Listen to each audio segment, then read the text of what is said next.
my Mercurial mercenaries. Just a quick piece to camera about the ongoing Facebook controversy. And the latest news here is Elon Musk pulls brands from Facebook. Now, people seem to be very concerned about the intrusion of companies into people's personal data. And you can't help but have read this in the news or seen this in the news. And I bet you've had conversations with people about it. And the likes of Massive Attack have said, we are deleting our Facebook presence. And they've made a big deal about it on Facebook. I've spoken to people who have said, I'm deleting Facebook. I'm going to use Instagram from now on. And they don't realise that Facebook owns Instagram. All the social medias are all like that. Twitter, Instagram, Facebook. They're all much of a muchness. Just as an aside, if you go to Mercurial6.com, you can see what I'm up to on Instagram and Twitter without having to be part of Instagram and Twitter. When it comes to Facebook presence, I have a Mercurial number 6 page on Facebook. Very few of you have subscribed to it because I am small fry.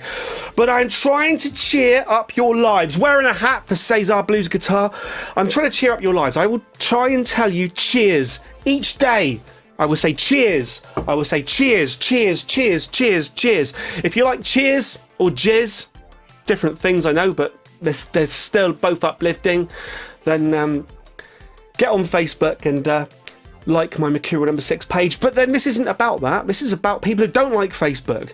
People are very worried about their privacy online and their personal data, and I sympathise with that. I am also concerned, and there are always two sides to arguments like this. You have the people who aren't that worried, and they'll spout things like I've said a few times in the past, if people really want to know that I like chips and cats and coffee, then fill your boots. I mean, you have people on the other side of the coin who are so worried about anything that they post getting into the wrong hands. Now, for the people like I've been in the past, very flippantly saying, so what if someone knows that I like Heineken, cats and coffee?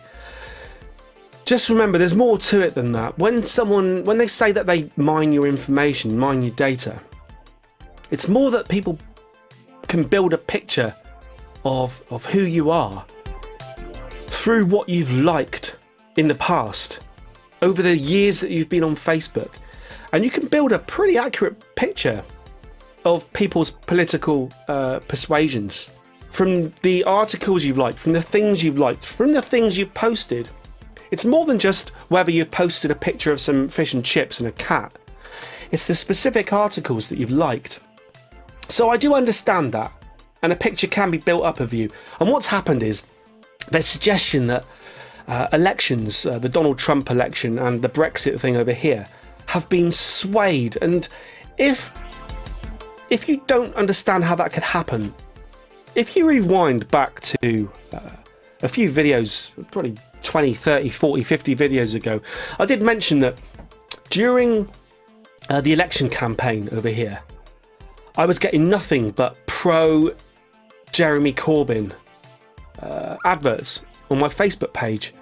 So bear in mind, if you are easily swayed, and I'm not, because I take everything with a pinch of salt and I think everyone's taking the piss all the time, but if you're easily swayed, or even if you're swayable, seeing constant propaganda, because that's what it is, if someone targets you with a certain sort of subset of adverts and targets you, and if a company can know through what you like and dislike on social media, and they can feed that information back to the person buying the information. So say someone wants to win an election and he says, tell me what the people want to hear, and a company like Cambridge Analytica get back to him and say, what the public really want to hear is they want to hear you say this, and then in your next live TV debate you say that.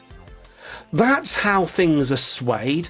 So there is a power here, and there is a power to having information and data. But it all depends on whether you really care about that. It's definitely worth caring about, and it's definitely worth talking about, but you have people who can be swayed, and you have people like Patrick McGowan in The Prisoner, who will not be swayed, will not be deviated. And I'd like to say that I align myself more with him than anything else. But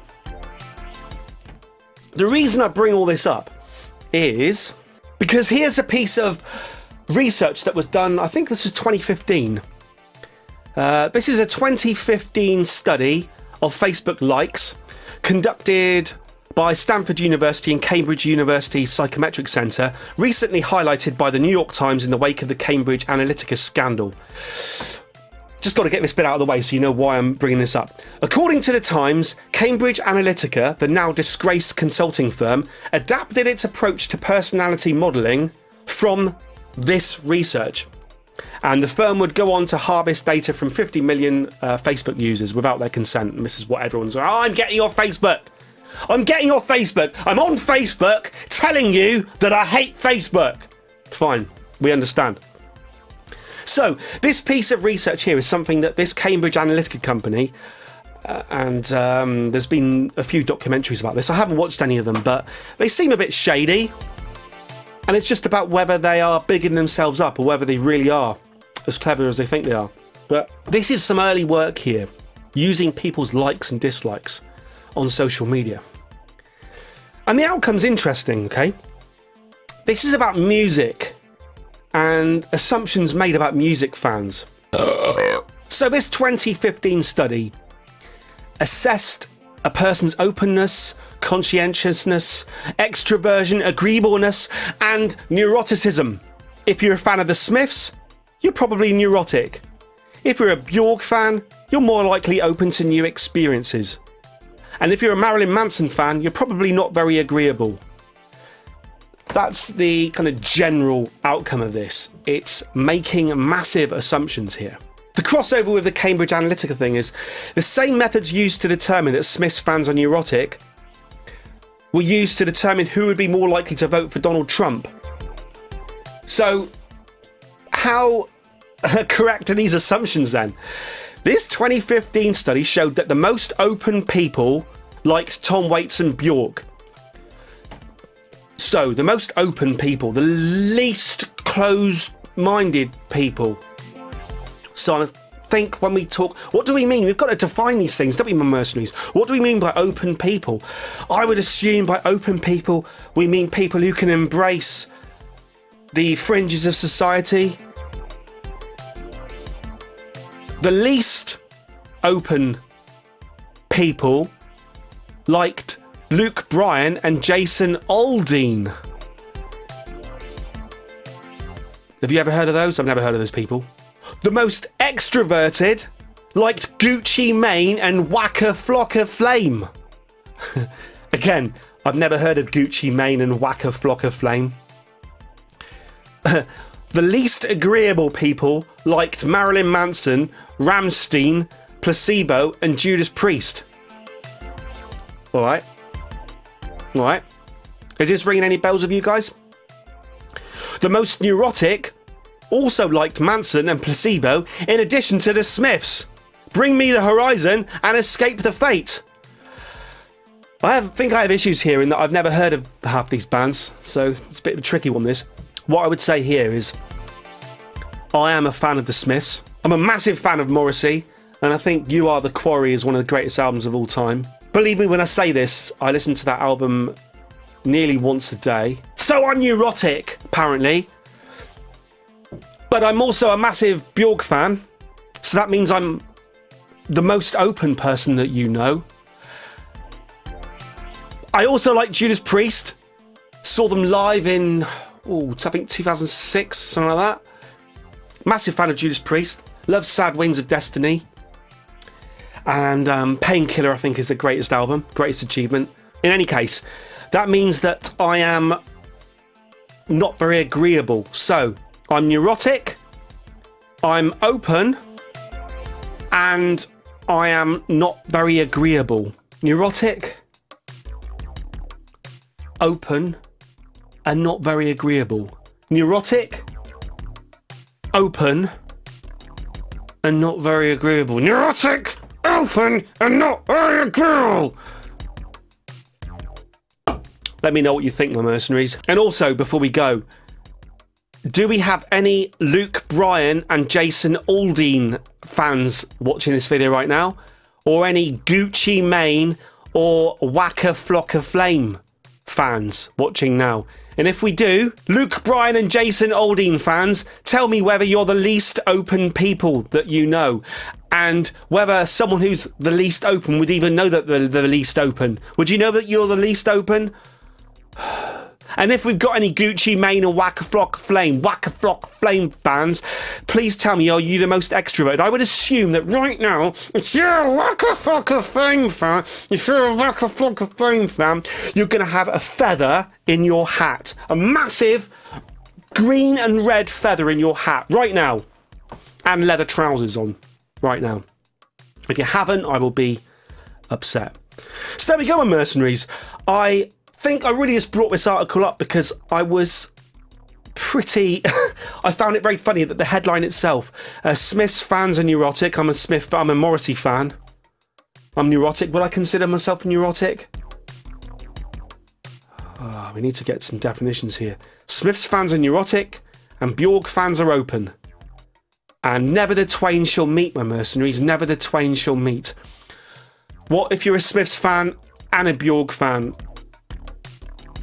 My mercenaries, tell me what you think about all this shit. Are you deleting your Facebook page? Don't tell me. Most of my mercenaries have already told me in the past that they're not on Facebook anyway, because they don't want their data mined. Remember, you can only be influenced.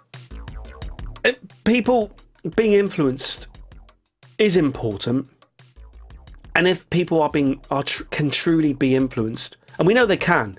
Because we know what the general public are like, my mercenaries. We know what the general public are like. And certainly, during the general election, like I said before, I was targeted with Jeremy Corbyn stuff. And certainly during Brexit, it's very interesting, the specific articles. Donald Trump would probably call them fake news, but the specific articles that kept appearing in my feed.